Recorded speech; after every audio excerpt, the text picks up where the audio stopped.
प्यारे विद्यार्थियों सत श्री अकाल। मैं हरजिंदर कौर तुहाडी पंजाबी विषय की अध्यापका तुहाडा पंजाबी जमात विच स्वागत करदी हाँ। प्यारे विद्यार्थियों कल आपां पाठ 5 जो कि एक कहानी सी एके दी जित इस पाठ का आरंभ किया सी। आपां कल दी वीडियो विच इसदा कुछ भाग किया सी, बाकी रहिंदा भाग अज करांगे।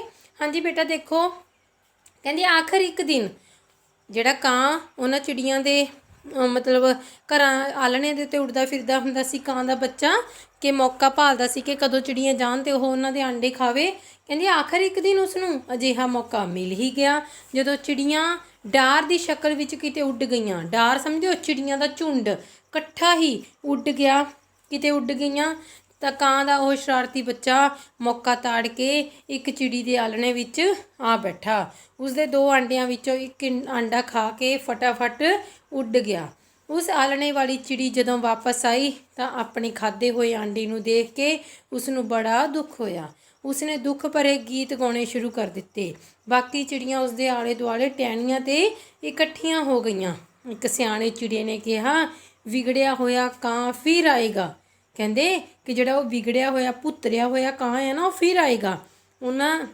ਉਸਨੇ ਸਲਾਹ ਦਿੱਤੀ ਕਿ ਆਪਾਂ ਸਾਰੇ ਇਕੱਠੇ ਹੋ ਕੇ ਹੱਲਾ ਬੋਲਾਂਗੇ, ਭਾਵ ਉਸ ਦੇ ਉੱਤੇ ਹਮਲਾ ਕਰਾਂਗੇ। ਅਤੇ ਉਸਨੇ ਹਰ ਇੱਕ ਨੂੰ ਉਸ ਦਾ ਕੰਮ ਸਮਝਾ ਦਿੱਤਾ। ਭਾਵ ਉਸ ਸਿਆਣੇ ਚਿੜੇ ਨੇ ਸਾਰੀਆਂ ਚਿੜੀਆਂ ਨੂੰ ਉਹਨਾਂ ਦੀ ਮਤਲਬ ਜੋ ਸਕੀਮ ਉਹਨਾਂ ਨੇ ਬਣਾਈ ਸੀ ਉਸ ਦੇ ਮੁਤਾਬਕ ਉਹਨਾਂ ਦਾ ਕੰਮ ਸਮਝਾ ਦਿੱਤਾ।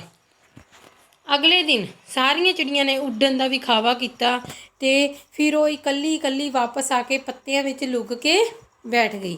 ਅਗਲੇ ਦਿਨ ਕੀ ਕੀਤਾ, ਸਾਰੀਆਂ ਚਿੜੀਆਂ ਦੀ ਡਾਰ ਨੇ ਉੱਡਣ ਦਾ ਇੱਕ ਨਾਟਕ ਜਿਹਾ ਕੀਤਾ, ਦਿਖਾਵਾ ਕੀਤਾ ਅਤੇ ਫਿਰ ਉਹ ਇਕੱਲੀ ਵਾਪਸ ਆ ਕੇ ਕੀ ਆ ਪੱਤਿਆਂ ਦੇ ਵਿੱਚ ਲੁਕ ਕੇ ਬੈਠ ਗਈ। ਸਭ ਨੇ ਆਪਣੇ ਆਲਣੇ ਖਾਲੀ ਛੱਡ ਦਿੱਤੇ। ਉਹ ਗਿੱਜਿਆ ਕਾਂ ਭਾਵ ਇੱਕ ਦਿਨ ਆਂਡਾ ਖਾ ਗਿਆ, ਉਹਨੂੰ ਲੱਗਾ ਅੱਜ ਵੀ ਖਾ ਲੂੰਗਾ ਅਤੇ ਉਹ ਫਿਰ ਆ ਗਿਆ।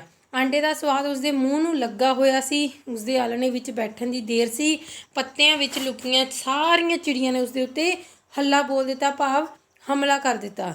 ਉਸਦੇ ਖੰਭ ਪੁੱਟ ਦਿੱਤੇ। ਆਪਣੀਆਂ ਤਿੱਖੀਆਂ ਚੁੰਝਾਂ ਨਾਲ ਉਸਦੀਆਂ ਦੋਵੇਂ ਅੱਖਾਂ ਵਿੱਚੋਂ ਡੇਲੇ ਭੰਨ ਦਿੱਤੇ, ਭਾਵ ਉਹਦੀਆਂ ਅੱਖਾਂ ਖਰਾਬ ਕਰ ਦਿੱਤੀਆਂ।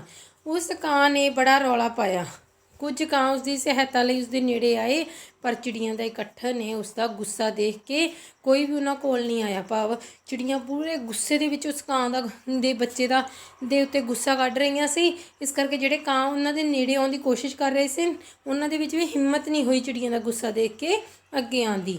ਚਿੜੀਆਂ ਨੇ ਆਪਣੀਆਂ ਚੁੰਝਾਂ ਨਾਲ ਉਸ ਕਾਂ ਦਾ ਬੁਰਾ ਹਾਲ ਕਰ ਦਿੱਤਾ ਅਤੇ ਉਹ ਅੱਧ ਮੋਇਆ, ਭਾਵ ਅੱਧ ਮਰਿਆ ਜਿਹਾ ਹੋ ਗਿਆ। ਠੀਕ ਹੈ, ਅਤੇ ਬਿਰਖ ਤੋਂ ਹੇਠਾਂ ਡਿੱਗ ਗਿਆ।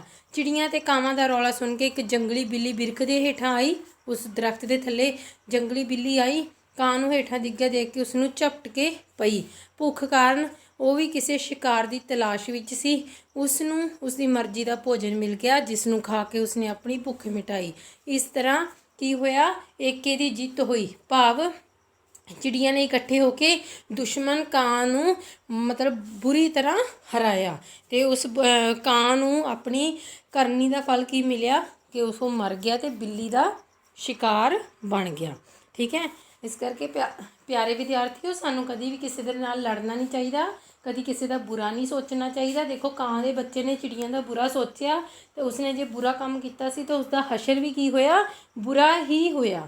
ਇਸ ਲਈ ਸਾਨੂੰ ਚਿੜੀਆਂ ਵਾਂਗ ਇਕੱਠੇ ਰਹਿਣਾ ਚਾਹੀਦਾ ਆ, ਕਦੇ ਕਿਸੇ ਦਾ ਬੁਰਾ ਨਹੀਂ ਸੋਚਣਾ ਚਾਹੀਦਾ, ਸਾਰਿਆਂ ਨਾਲ ਰਲ ਮਿਲ ਕੇ ਰਹਿਣਾ ਚਾਹੀਦਾ ਆ। ਜੇ ਅਸੀਂ ਗਲਤ ਕੰਮ ਕਰਾਂਗੇ ਤਾਂ ਉਹਦੇ ਨਤੀਜੇ ਵੀ ਕੀ ਹੋਣਗੇ, ਗਲਤ ਹੋਣਗੇ। ਇਸ ਲਈ ਸਾਨੂੰ ਕਿਸੇ ਦਾ ਵੀ ਬੁਰਾ ਨਹੀਂ ਸੋਚਣਾ ਚਾਹੀਦਾ। ਪਿਆਰੇ ਵਿਦਿਆਰਥੀਓ, ਅੱਜ ਤੁਸੀਂ ਇਸ ਪਾਠ ਦਾ ਉਦੇਸ਼ ਅਤੇ ਸ਼ਬਦ ਅਰਥ ਆਪਣੀ ਫੇਅਰ ਨੋਟਬੁੱਕ ਵਿੱਚ ਲਿਖਤੀ ਰੂਪ ਵਿੱਚ ਕਰਨ ਤੋਂ ਇਲਾਵਾ ਇਹਨਾਂ ਦੀ ਦੁਹਰਾਈ ਵੀ ਕਰਨੀ ਹੈ। ਧੰਨਵਾਦ।